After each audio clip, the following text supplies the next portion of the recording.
سلام دانشجویان خوانندگان عزیز، امروز درس 12 خود را شروع می‌نماییم. کلمه‌های نوی درس 12 اینهایند. اول جمله‌هایی که در زیر ویدیو درس 11 نوشته بودم آنها را خوانده ترجمه می‌نمایم و بعدا درس را شروع می‌نماییم. He was in Abu Dhabi when I came to Dubai. He was in Abu Dhabi یعنی وای در ابو ظبی بود. When I came to Dubai ما دیده ایستادیم که when در بین کلمه آمده ایستاده است، یعنی ترجمهش وقتی که میشود در اینجا. When I came to Dubai وقتی که من به دوبای آمدم، یعنی پورا گیریم او در ابو ظبی بود وقتی که من به دوبای آمدم. He was in Abu Dhabi when I came to Dubai. جمله دیگر Today I saw Akram, Nazim and Ali. They were in the park. امروز من اکرم، نازیم و علی را دیدم. They were in the park. آنها در پارک بودند، در باغ بودند. I go to buy foods. من با محصولات خرید می روم. I don't stay in Moscow. من در مسکو نمی ایستم. I want to be in دوشنبه. من می خواهم در دوشنبه باشم. یا اینکه من در دوشنبه بودن می خواهم، یعنی to be بودن ترجمهش. I want to be in دوشنبه. من در دوشنبه بودن می خواهم. She wants to be in Moscow. وی در مسکو بودن می خواهد. خب این حال درس رو شروع می نماییم. کلمه ها رو می خوانم، با دقت باشید ترجمه می کنم. خب To go went. خب یعنی ما اگر go کلمه go رو گذاشته بودیم. go رفتن. went زمانی گذشته در نظر بگیرید. مثال I go to school. من به مکتب میروم. I went to school. من به مکتب رفته بودم یا که رفتم، یعنی علاقه عمل اجرا شده رو میفهمند، یعنی زمان گذشته. خب رفتم زمان گذشته. with. خب همین کلمه شما میتونید یعنی ساده کردن with گوید. این چونین یعنی th ری خونده میشود، یعنی زی با نوک زبان with یعنی امریکایی ها و اینکه انگلیسی ها این کلمه with تلفظ میکنن with، یا اینکه همچنان سی نوک زبانی هم استفاده میکنن بعضا امریکایی ها with. خب with با یعنی با کدام معنی؟ با معنی که با من، با تو، با شما، با ما. می من.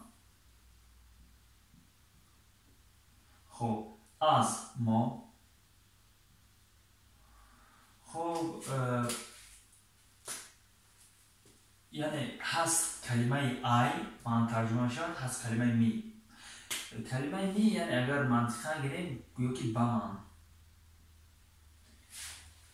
یا اینکه تنها من. مثال وقتی که شما اگر در اینجا من میباشم یا که من میباشم it's me it's I، این کلمه خطا استفاده بوده میشود. یا که to me با من give me با من ده، یعنی کلمه می رو استفاده میبریم همچون جانشین من.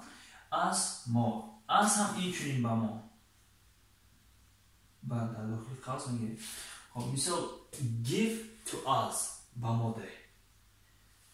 خب them با آنها بعد در درون قوس آنها. day روز. week هفته.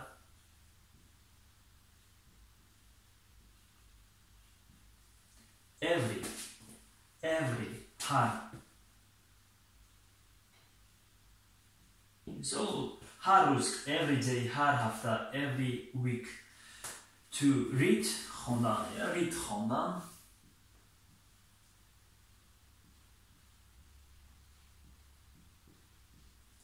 to speak گپ زدن.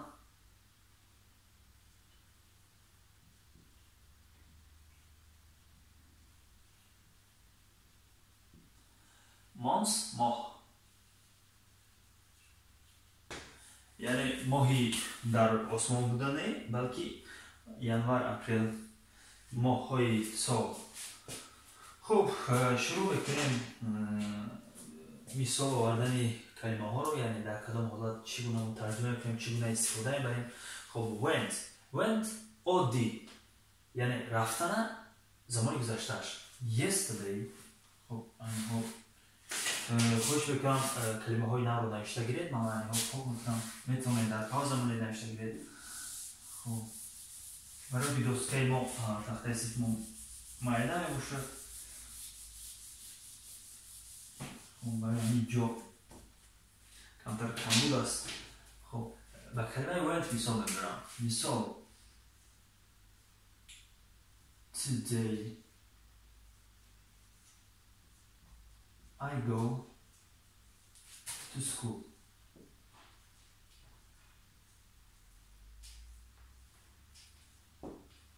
خب today I go to school.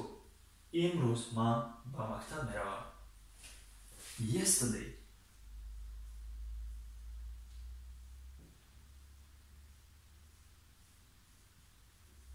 I went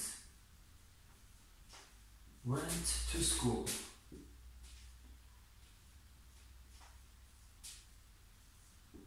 خب در اینجا فرق یعنی go و went، یعنی این زمانی حاضره وقتی ایستاده است. Today I go to school. امروز من به مکتب میروم، یعنی زمانی حاضره تعلق داشتگی. Went زمانی که علاقه گذشت. Yesterday دیروز اگر این کار شد، یعنی این شده گذشت دیروز من به مکتب رفتم، یعنی اینجا میروم، اینجا رفتم. خب همچنین اگر مثال he باشه، مثال بجای I he مانه، مثال he went he goes. خب از یک سوال دیگه با میونه، برای چی وقتی که در اینجا مقصد پسوند s در فعل میگیرد، یعنی همچون افادهگری شخص سوم در اینجا نمیگیرد، برای که در اینجا زمان گذشته، در زمان گذشته پسوند یعنی افاده کننده شخص سوم پسوند s نمیگیرد. مثال yesterday he went، I went، he went، she went نمیشه. وقتی زمان حاضر باشه today he goes، خب یعنی میرود، پسوند افادهگری یعنی پسوند s افادهگری شخص سوم. Today he goes to school. امروز وی به مکتب میرود. Yesterday he went to school. دیروز وی به مکتب رفت. یعنی فرق دیده شده. میرود رفت، میروم رفتم. یعنی زمانی گذشته را در نظر دارد.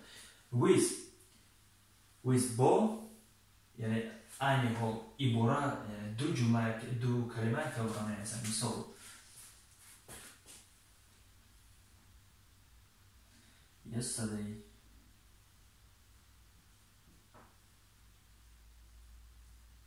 yesterday Ali and Nazim went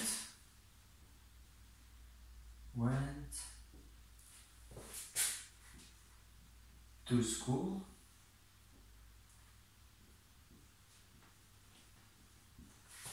with me.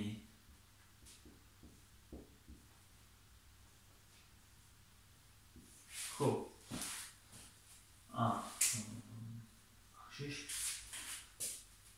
Yesterday Ali and Nazim went to school with me.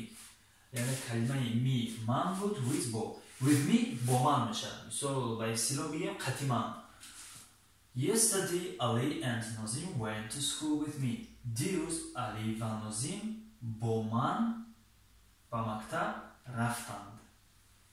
یعنی منطق جمله فهمه است. دیروز علی و نازیم با من به مکتب رفتند. اگر مثال همینجا خب go مثلا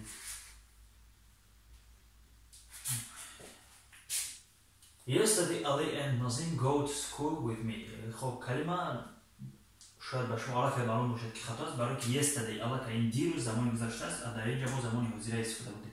این شکل جمله خطا می شود. برای ما yesterday امروز میکنیم.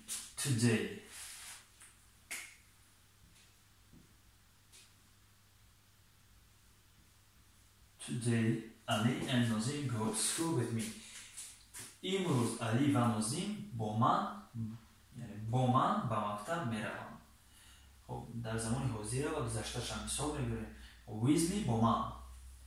with us با ما. خب مثال let's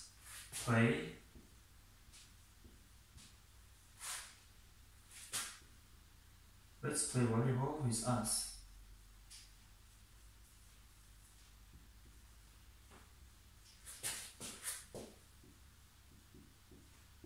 With us.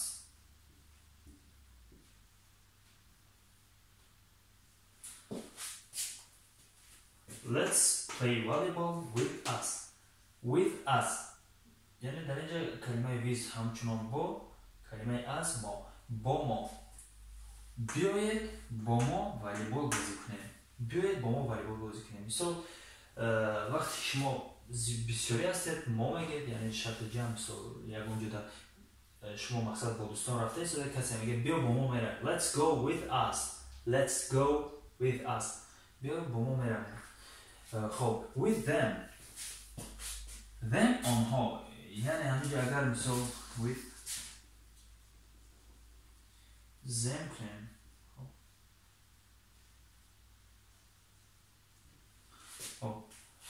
Let's play volleyball with them. با آنها یعنی بیا با آنها والیبال بازی کنیم. Let's play volleyball with them. Okay, let's play نه so let's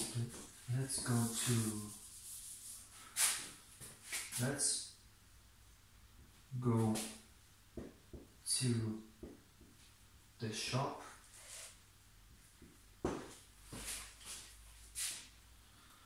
Let's go to the shop with them. بیایید با آنها به مغازه میرویم. بیایید با آنها به مغازه رویم. خب کلمه زیرین و علاقه باید که فهمیده چگونه استفاده می‌کنم. یعنی with me با من، with us با ما، with them با آنها. خب مثال من با تو به مغازه رفتن نمیخواهم. I با تو چی میشود بفید شما؟ با تو with you تو یا شما خب آنها یعنی در زبان انگلیسی نیست کلمه تو آنها همه رو شما میگه با شما. I don't want to go to the shop with you. من با تو به مغازه رفتن نمیخواهم. So I don't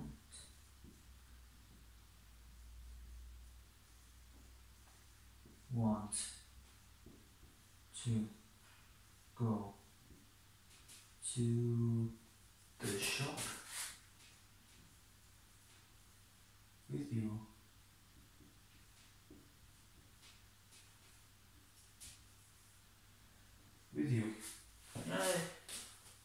من don't want نمیخواهم. من نمیخواهم خب با تو به مغازه روم. من با تو به مغازه رفتن نمیخواهم. یعنی من با تو به مغازه رفتن نمیخواهم.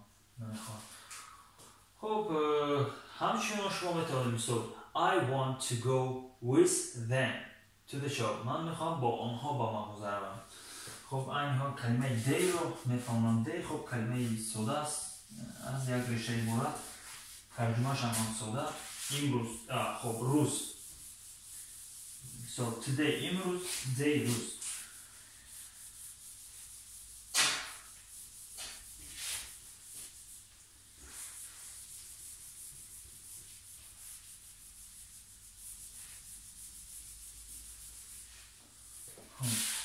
day.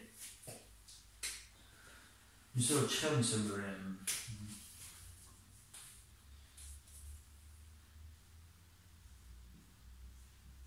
The second.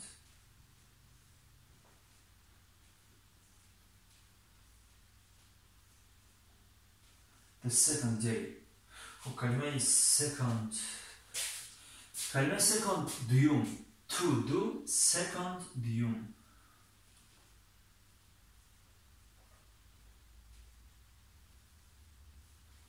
دوم. خب the second day روز دوم.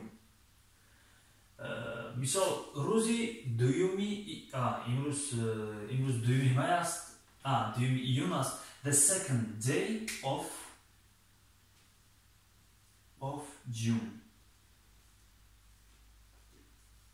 خب روزی یعنی of ترجمهش با توجیه بگیریم این میشه day روز of ای روزی. خب روزی دومی ماه. روزی دومی ماه. مثال شما اگر به اونجا کار میکنه مثال روزی دوم شده باشد یا روزی چندم مثال شماره در جمعه the second day of work یعنی روزی دومی کار. خب هم day یعنی ترجمهش روز week هفته همچنان هفته مثال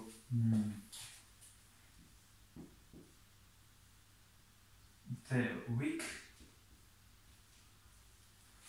one week and it's in 1 week have 7 days.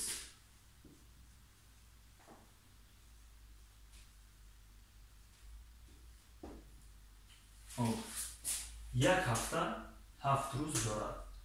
خب این همچون به شکل دیگر میگم one week consists but you have consist of 7 days یعنی عبارت می باشد. consist of این عبارت می باشد. ترجمهش میشه one week have 7 days. every خب every هر مثال من هر روز مثال من هر روز صبحانه میکنم یا خوراک صبح میخورم. I have breakfast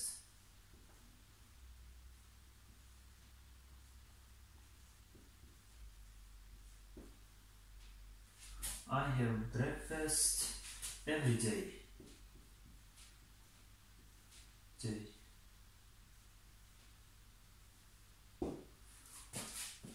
I have article فراموش کردم. I have breakfast every day.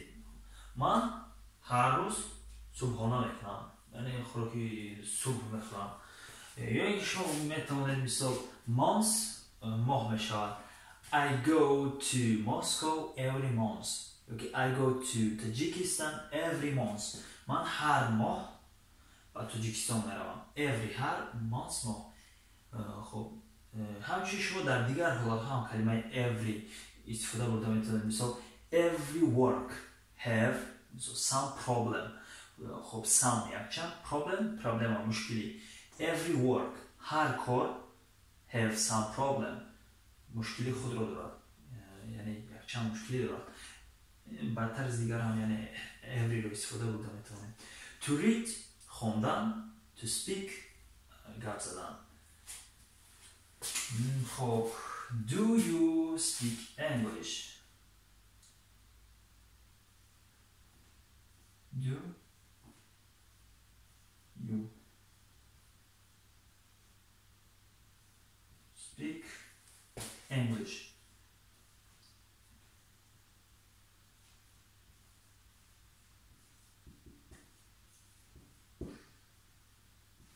Oh. Do you speak English? یعنی تو انگلیسی گپ میزنی. کلمه دو یعنی سوال دادن جمله را ifade میکنه. فهمونده سنجیدگی سوال جمله سوالی یعنی. خب Do you speak English? تو انگلیسی گپ میزنی؟ اگر شما مثلا گپ میزنم Yes, I speak English. اگر گفت نه من گپ نمیزنم مثلا No Точка یعنی نقطه full stop. I don't speak.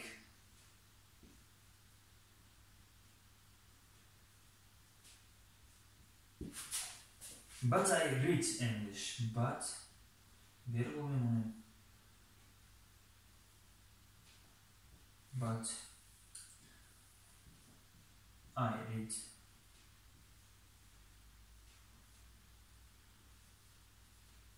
English. خب یعنی در اینجا جواب داده شده است No, I don't speak. نه من گپ نمیزنم.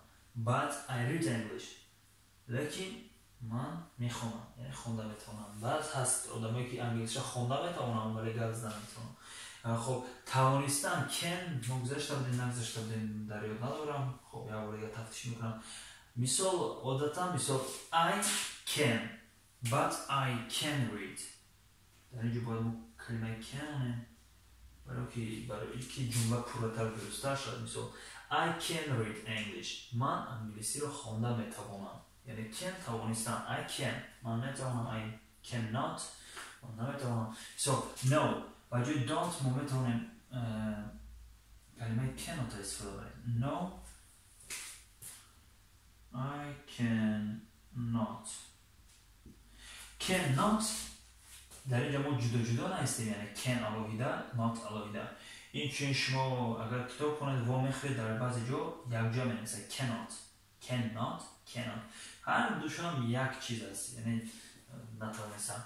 No, I cannot speak but I can read English. نه من گپ زدن نمیتوانم لیکن من خونده میتوانم. خب همه کلمه ها رو فهماندهی کردیم. خب اگر یک بار فهماندهی زیادتر یعنی لازم باید حتما در کامنتاری نویسید.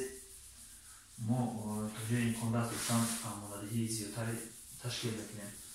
خب با همین درسی 12 رو با آخر میرسونیم. گفتم که در کورس بگیرید، یعنی در همین درس که گذشته شدیم 3 درس دیگر موند تا درس 15. بعد درس 15 امکانیت باشد ما دوم اروین انگلیسی یعنی elementary ادامه میدیم، یعنی زیادتر قانون قاعده های گپزنی زیادتر گراماتیک خواهد شد در درس های elementary. خب با شما خیر خوش میکنم. سربلند خانواده باشید تا درس دیگر.